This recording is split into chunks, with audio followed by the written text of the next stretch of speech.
And she brought out a small piece of oilcloth and unrolled it, and the oilcloth had been from an old table.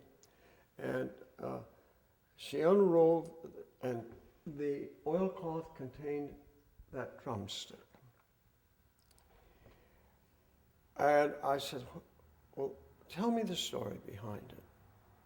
And she said, well, when the Army troops came through this area, she said, my grandmother's two boys ran away with the troops because the drummer boys with the troops had told them that they could see adventure, etc., and that they would teach them how to play the drums.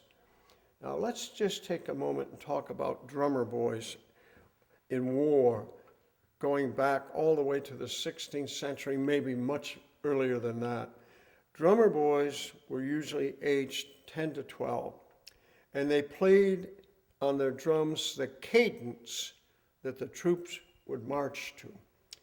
And during the Civil War and wars immediately after that and before that, the drummer boys' fatality rate was extremely high because sharpshooters on both sides would try to pick off the drummer boys to change the ratio of the crescendo of the drum beat that was setting the cadence that these boys would be that the troops would be marching to. So their fatality rate was extremely high.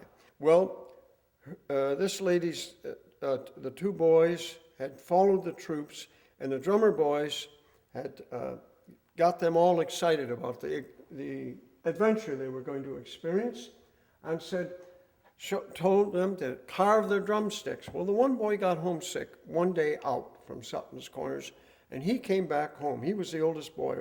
One boy was 12, she said, the other boy was 10. So the 12-year-old came back. He was homesick, but the 10-year-old continued on.